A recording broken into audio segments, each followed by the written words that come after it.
तर नमस्कार भाऊ बहिणींनो, पुन्हा एकदा स्वागत आहे माझ्या नवीन अशा व्हिडिओमध्ये. आणि आला आला उन्हाळा, तब्येत जरा सांभाळा. तर हो, बरोबर आहे, आता उन्हाळा चालू झालेला आहे. बऱ्यापैकी उष्णता अशी निसर्गामध्ये निर्माण झालेली आहे. आता थंडी संपून उष्णता म्हणजे उन्हाळा आपला चालू झालेला आहे. आणि आता उन्हाळ्यामध्ये घ्यायची विशेष काळजी म्हणजे बघा, आता उन्हामुळे भरपूर जणांना असा त्रास होत असतो की उन्हाळी लागणे, परत त्याच्यानंतर अंगामध्ये उष्णता निर्माण होणे, डोळे जळजळ करणे, डोकं गरम होणे, परत लघवीचा त्रास होऊन लघवी दाटणे किंवा त्याच्यापासून आपल्याला जो मूतखडा आहे तो उद्भवणे, अशा बरेचसे असे, किंवा हातावरती अंगावरती पुरळ उठणे. बघा, लहान लेकरांना तर खूप त्रास होत असतो याचा. आपण गवर आल्यासारखा जो अशा लहान लहान लहान फोड्या बघा लहान लेकरांच्या अंगावरती, मोठ्या माणसांच्या अंगावरती अशा उष्णतेमुळे फोड्या निर्माण होतात. तर अशा वेळी आता आपण काय करत असतो, मग त्यावेळेस आपण बरेचसे जे थंडाव्याचे पदार्थ आहेत ते आपण ट्राय करण्याचा प्रयत्न करतो. म्हणजे ते महागडे, भरपूर असे महागडे असतात. म्हणजे कुठलेही कोल्ड्रिंक्स असतील किंवा वेगवेगळे पदार्थ ते घेत असतो आपण. पण त्यांनी काय होत असतं बघा, त्यांनी फक्त आपल्याला तात्पुरता आराम भेटत असतो. आणि तात्पुरता आराम आपल्याला काही गरजेचा नाही. तर आपल्याला काय करायचं आहे, कायमस्वरूपी उन्हाळ्यामध्ये ज्यांना हा उष्णतेचा त्रास आहे तो कायमचा नष्ट करण्यासाठी आपल्याला घरच्या घरी आपल्याला हा जो सब्जा आहे, हे बघू शकता तुम्ही, सब्जाचं बी आहे ते. या सब्जाच्या बियापासून आपल्याला असं औषध निर्माण करायचं आहे, असं कोल्ड्रिंक तयार करायचं आहे की त्याच्यापासून आपल्याला कायमचा थंड असा आराम भेटला पाहिजेत. आपल्या अंगावरती पुरळ नाही आले पाहिजेत, लघवीचा त्रास नाही झाला पाहिजेत, उन्हाळी नाही लागली पाहिजेत, अंगावरती पुरळ नाही आले पाहिजेत. असा आपण ह्या सब्जाच्या बियाचा गुणधर्मापासून आपण मस्त असा एक कोल्ड्रिंक तयार करणार आहोत. आणि ते कधी घ्यायचं आहे, कसं घ्यायचं आहे, हे संपूर्ण माहिती मी ह्या व्हिडिओमध्ये देणार आहे. त्याच्यामुळे व्हिडिओ तुम्ही शेवटपर्यंत बघायचा आहे. तर चला करूया आपण व्हिडिओला सुरुवात. आणि ह्या सब्जापासून आपण जे कोल्ड्रिंक आहे हे घरच्या घरी आणि स्वस्तात मस्त असं तयार करून घ्यायचं आहे बघा आपल्याला. तर त्याच्यासाठी साहित्य काय काय लागणार आहे, आपल्याला किती साहित्य वापरायचं आहे, ही संपूर्ण माहिती आपण ह्या व्हिडिओच्या माध्यमातून देणार आहोत. त्याच्यामुळे व्हिडिओ काळजीपूर्वक आणि व्यवस्थित बघा. तर चला करूया आता आपण व्हिडिओला सुरुवात. त्याच्या अगोदर आपल्याला काय करायचं आहे, सगळ्यात महत्त्वाचं, आपल्याला असा काचेचा ग्लास घ्यायचा आहे आणि त्याच्यामध्ये आपल्याला हे पाणी घ्यायचं आहे बघा. तर साधारणतः आपण ह्याच्यामध्ये बरेचसे पदार्थ बसणार आहेत. त्याच्यामुळे आपण आता हे सब्जीचे बी वगैरे, त्याच्यामुळे आपण काय केलेलं आहे, हे काचेचा ग्लास घेतलेला आहे आणि त्याच्यामध्ये आपल्याला काय करायचं आहे, साधारणतः असा हा अर्धा चमचा भरेल इतका आपल्याला हे सब्जाचं बी ह्याच्यामध्ये टाकून घ्यायचं आहे. आणि ह्याच्यामध्ये टाकून घेतल्याच्यानंतर हे आपल्याला थोडंसं ढवळायचं आहे, बघू शकता तुम्ही. आणि ढवळल्याच्यानंतर आपल्याला काय करायचं आहे की हे जे बी आहेत, आता हे आपल्याला काय करायचं आहे, 10 ते 15 मिनटं असं तर आपल्याला भिजत ठेवायचे, जेणेकरून हे भिजल्याच्यानंतर आपली जेली कशी तयार होते त्या पद्धतीने हे सब्जाचं बी बघा थोड्या वेळाने तयार होणार आहे. 10 ते 15 मिनटाच्या नंतर आताच थोडे थोडे दिसत आहेत बघा. तर आपल्याला हे 10 ते 15 मिनटं आपल्याला हे जेली सारखं बी होऊस तर आपल्याला हे सब्जा आता आपल्याला ठेवायचं आहे. आणि त्याच्यानंतर आपल्याला ह्याच्यामध्ये काय काय मिक्स करायचं ते संपूर्ण माहिती सांगणारच आहे. त्याच्यामुळे व्हिडिओ शेवटपर्यंत बघा. तर चला आता हे भिजू द्या आपल्याला 10 ते 15 मिनटं हे सब्जाचं बी. तर आपले हे 10 ते 15 मिनटं झालेले आहेत आणि हे बघू शकता तुम्ही, हे मस्तपैकी छान असे आपले जे सब्जाचे बी आहेत ते एकदम छान असे जेलीसारखे तयार झालेले आहेत. आणि आता काय करायचं आपल्याला, तर आता ह्याच्यामध्ये आपल्याला 2-3 वस्तू ॲड करायच्यात आपल्याला. तर सगळ्यात पहिल्यांदा आपल्याला काय घ्यायचं, हे जे आहे हे आपल्याला कुठंही मेडिकलमध्ये, किराणा दुकानामध्ये सहजपणे उपलब्ध होतं असं गुलाबजल आहे. तर ह्याच्यामध्ये आपल्याला गुलाबजल टाकून घ्यायचं आहे ह्याच्यामध्ये. तर हे आपण गुलाबजल टाकून घेतलेलं आहे. त्याच्यानंतर आपल्याला घ्यायचा आहे असा हा एक लिंबू, पिकलेला लिंबू घ्यायचा आहे, तो कट करून घ्यायचा आहे आपल्याला.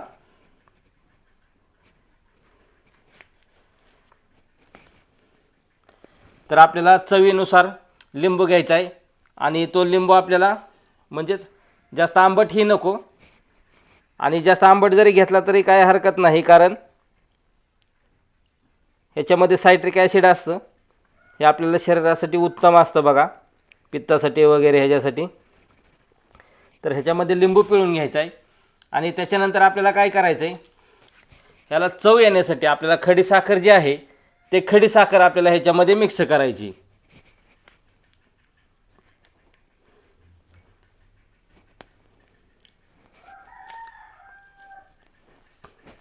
ज्यांना BP शुगर आहे त्यांनी खडीसाखरचा वापर नाही केला तरी चालतोय. आणि त्याच्यानंतर आपल्याला काय करायचं आहे की पूर्णपणे आता हे चांगलं आपल्याला मिक्स करून घ्यायचं आहे बघा, जेणेकरून त्याची गोडी पण वाढली पाहिजेत. लिंबाचा थोडासा आंबट गोडपणा पण आलेला पाहिजे ह्याच्यामध्ये. त्यासाठी आपल्याला आता हे जे मिश्रण तयार केलं आहे आपण थंड हवेसाठीचं, हे पूर्ण असं आपल्याला मिक्स करून घ्यायचं आहे बघा. तर चला करून घेऊया आपण हे मिक्स करून छानपैकी. आणि हे मिश्रण तयार झाल्याच्या नंतर बघू शकता तुम्ही फायनली असं दिसतंय. आणि आणखीन त्याच्यामध्ये थोडासा थंडपणा येण्यासाठी आपल्याला काय करायचं आहे, आपल्या घरी फ्रीजमध्ये बर्फ असतोच, तो आपल्याला हा बर्फाचा खडा ह्याच्यामध्ये टाकून घ्यायचा आहे आणि मस्तपैकी असं हे मिश्रण परत एकदा आपल्याला मिक्स करून घ्यायचं आहे बघा. आता बर्फाचा खडा नसेल तुमच्याकडे उपलब्ध तरी पण चालतं आहे बघा, कारण का तर हा सब्जाचा जो गुणधर्म आहे तोच थंड आहे सगळ्यात महत्त्वाचा म्हणजे. त्याच्यामुळे बर्फ जरी असेल तर टाका, नसेल तुमच्याकडे तरी अतिउत्तम आहे. आपल्याकडे आहे म्हणून आपण टाकलेलं आहे. तर हे अशा पद्धतीने बघा आता हे आपलं मिश्रण तयार झालं आहे. आणि हे मिश्रण आपल्याला आता कधी घ्यायचं आहे, तुम्ही म्हणता दादा हे मिश्रण तर तयार झालं आहे पण आता हे कधी घ्यायचं आहे. तर आपल्याला हे मिश्रण सहसा आपल्याला ज्यावेळेस आपल्याला उन्हाळीचा त्रास लागेल किंवा आपले अंगातील जी उष्णता आहे ते भडकलेले असेल किंवा पित्त उसळलेले असेल किंवा आपल्या डोळ्याची जळजळ निर्माण होते, त्या टायमिंगला आपल्याला हे जे मिश्रण आहे ते दुपारच्या वेळेस घ्यायचं आहे बघा. कधी? दुपारच्या वेळेस. सहसा आपल्याला रात्री अजिबात घ्यायचं नाही. बरेच जण म्हणतील आम्ही आता झोपताना घेईल, तर झोपायच्या वेळेस अजिबात घ्यायचं नाही, कारण हे असताना थंड आहे. त्याच्यामुळे आपल्याला ज्यांना सर्दी आहे, ज्यांना BP शुगरचा त्रास आहे, अशा व्यक्तींनी अजिबात हा सरबत घ्यायचा नाही. म्हणजेच हे जे आपलं मिश्रण तयार केलं हे अजिबात घ्यायचं नाही, कारण हे असतानाच थंड आहे. त्याच्यामुळं रात्री झोपताना अजिबात घ्यायचं नाही. ज्यावेळेस आपल्याला भरपूर असा उष्णतेचा त्रास निर्माण होतो आहे त्याच टायमिंगला आपल्याला हे जे मिश्रण आहे ते घ्यायचं आहे बघा. आता हे मिश्रण पूर्णपणे तयार झालं आहे. तर हे तयार झालेले मिश्रण आता आपण दुपारीच घ्यायचं आहे बघा. तर हे मस्तपैकी छान असं मिश्रण तयारी झालं आहे. आणि मला पण उष्णतेचा त्रास आहे, पण म्हणून त्याच्यामुळं म्हटलं आता आपण जो त्रास आपल्याला जो होतो आहे त्याच्यापासून फायदा आपल्याला तर होतो आहे, पण आपल्या सगळ्या बहिणी भावांना पण ह्याचा त्रासापासून मुक्तता होण्यासाठी आपण हे आज हे जे मिश्रण आहे ते आपण तयार केलेलं आहे सब्जाच्या बियाच्या गुणधर्मापासून. तर हे आता आपण पिऊन पण दाखवणार आहोत. आणि तुम्ही पण अशाच पद्धतीने तुम्हाला जर उष्णतेचा त्रास वगैरे होत असेल तर उन्हाळ्याचा त्रास हा ज्यांना होतो त्यांना समजतं बघा की कसं आहे ते. उन्हाळ्याचा त्रास झाल्याच्या नंतर तुम्हाला तर मागाशी सांगितल्याप्रमाणे की अतिउष्णता निर्माण होते, त्याच्यानंतर भरपूर असे त्याच्यापासून आपल्याला त्रास होत असतो. लहान बाळांना तर खूपच त्रास होत असतो. तर आता हे घेताना आपल्याला कसं घ्यायचं आहे, तर हे डायरेक्ट एकदम असं डायरेक्ट घ्यायचं नाही आपल्याला. डायरेक्ट असं तोंडाला लावल्यानं ग्लास बाहेर काढला आहे अशा पद्धतीने प्यायचं नाही. तर आपल्याला पिताना कसं प्यायचं आहे, एकदम थोडं थोडं सिप सिप करून प्यायचं आहे बघा अशा पद्धतीने.